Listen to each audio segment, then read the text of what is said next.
The amount of money we receive will always be in a direct ratio to the demand for what we do, our ability to do it, and the difficulty in replacing us. And that is the quote of the day.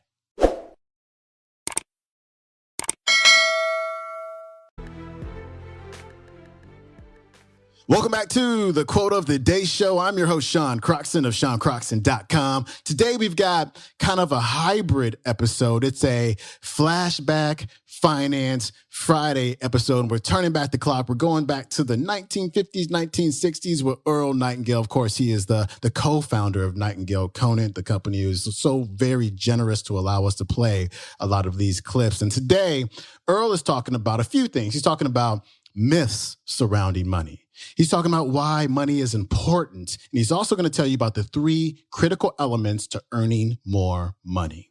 Here's Earl. Let's talk about money. Men and women have been concerned about money since the first coin was fashioned in Asia Minor about 700 BC. You might say that money is like good health, in that we're concerned about it to the extent that we don't have it. The purpose of this message is to get down to the basics, to clear the air surrounding the entire subject of money. And to do this, I'm going to have to get absolutely elementary. And while you may already know most of the things I'm going to say, I think it's important that we remind ourselves just exactly what money is, how much of it is enough, and how to earn the amount of money you need to live the way you want to live, now and in the important future years. To begin, let's get rid of the old myth, once and for all, that money is bad or unimportant. It is not bad, and it is important. It's vitally important. It's just as important as the food and clothes it buys, the shelter it affords, the education it provides, and the doctor's bills it pays. Money is important to any person living in a civilized society. To argue and split hairs to the effect that it's not as important as other things is absurd. Nothing will take the place of money in the area in which money works, and that's all there is to it. What is money? Money is the harvest of our production. Money is what we receive for our production and service as persons, and which we can then use to obtain the production and services of others. We can quite often accurately gauge the extent of our production and service by simply counting the amount of money we receive for it. You'll hear people say, money won't bring happiness. The earning and possession of money has brought a lot more happiness than has poverty.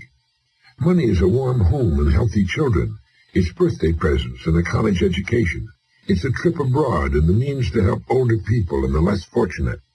We're not saying that piling up a lot of wealth is important. What we're saying is that money is important because it's the only reward which is completely negotiable and can be used by everyone. Look at it this way.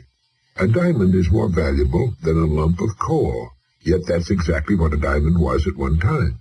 And just as a lump of coal can be transformed into one of the world's most valuable gems, a human being can vastly increase his or her own value to the world. Try to remember this formula. The amount of money we receive will always be in direct ratio to the demand for what we do, our ability to do it, and the difficulty of replacing us. A highly skilled human being is worth more money in our economy than a person who is not highly skilled and who can be easily replaced.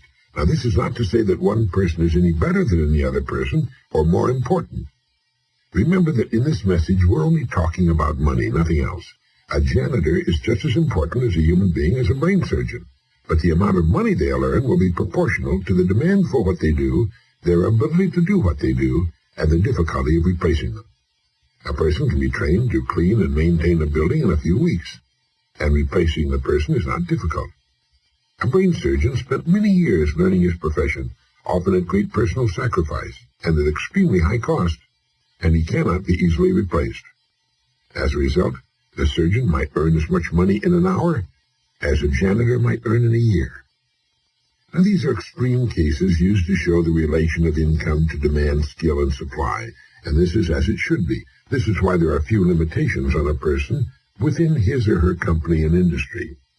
Their incomes will be in exact proportion to the demand for what they do, their ability to do what they do, and the difficulty of replacing them. That's why the whole idea of trying to get something for nothing is ridiculous and won't work. A top jockey will earn a great deal of money every year, which will represent about 10% of the winnings of the horses he rides. You might say riding a horse serves no useful purpose, but the demand is there, useful or not. It's the same with a star in show business.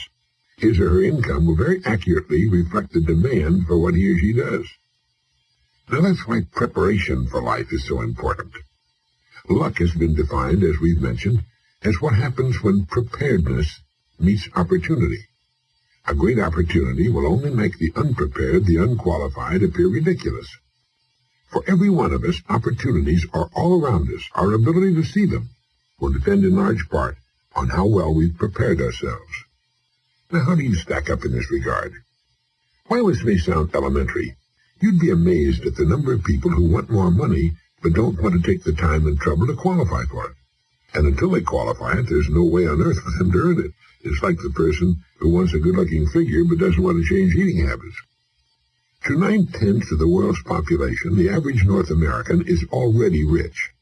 There's a greater difference between the standard of living of most of the world's population and our average worker than there is between the standard enjoyed by our average worker and the richest person in our society. Our working people have just about everything the wealthiest have, only smaller. They have a home, car, often two of them, radio, TV, savings account, debts. They're just smaller. Their food is as good and just as plentiful. Their beds are just as comfortable. Their home is just as warm in the winter. They have exactly the same amount of time and just as much, maybe more freedom. Their life expectancy at birth is about 75 years. For the rest of the world, on the average, it's less than 60. With only a fraction of the world's population, we in the free world have half the world's total money income. We have more than 2/3 of all the automobiles on the planet. So in talking about money, let's understand that we're already rich as a people. Now, how much do you want? How much money do you need to live the way you want to live, to accomplish the goals you've established for yourself? Most people think they want more money than they really do, and settle for a lot less than they could earn if they went about it the right way. The world will pay you exactly what you bargained for, exactly what you earn, but not a penny more. Do you remember that old poem that goes, "I bargained with life for a penny, and life would pay no more"? Well, that's about it. We'll receive not what we idly wish for, but what we justly earn. Our rewards will always be in exact proportion to our service. If you don't like your income, you must devise ways and means of increasing your service. Your service must come out of you, your mind, your abilities, and your energy. A strong person cannot make a weak person strong, but a weak person can become strong on his or her own by following a specific course of action for a sufficient length of time. And a person who's already strong can become a lot stronger. It's the same with this business of money. People who refuse to do more than they're being paid for will seldom be paid for more than they're doing. You may have heard someone say, "Why should I knock myself out for the money I'm getting?" Now, it's this attitude which, more than anything else, keeps people at the bottom of the economic pile. They don't understand that only as we grow in value as persons will we receive the increased income we seek. If we try to stand still in our work, and millions do, we'll never know the rewards nor the joy of accomplishment and the personal satisfaction and peace of mind which come only to the person of unusual achievement. There are two distinct steps we must take. First, we must decide how much money we really want, the exact amount. Once this decision is made, the second step is to forget the money and concentrate on improving what we now do, until we've grown to the size that will fit and naturally earn the income we seek. Once we're fully qualified for the amount of money we decide to earn, we'll soon find ourselves earning it. And we'll also discover that with our new powers and abilities, it's not more difficult, perhaps even less difficult, than what we're now doing for the money we're now earning. Ask yourself, how much money am I perfectly willing to earn, realizing that the amount I earn will be an exact proportion of my skills, the demand for what I do, and the difficulty of replacing me. There are really three amounts of money people should decide upon. One, the yearly income we want to earn now or in the near future, the amount of money we want to have in a savings and or investment account, and the amount of money we want as a retirement income, whether we ever retire from active work or not. Now, it's here that most people make a very serious mistake. They never decide on any of these three amounts of money. If you will decide on these three amounts, and if you'll write them on a card to carry with you or put somewhere where you can review it from time to time, you'll automatically have placed yourself in that top 5% we were talking about. You'll have a plan for your future, a blueprint for future financial accomplishment. You'll know where you're going, and if you're serious about it, you'll most certainly get there. You see, the trouble with people is not in achieving their goals. They can do that all right. It's in not setting goals that people get in trouble. They leave it to chance and find out sooner or later, and to their sorrow, that chance doesn't work, that they've missed the boat. It's estimated that only 5% decide on the money they'll earn and then grow as persons into the size of the incomes they seek. They thus take their lives, their fortunes, and their futures into their own hands as they should, and accomplish their goals right on schedule all the years of their lives.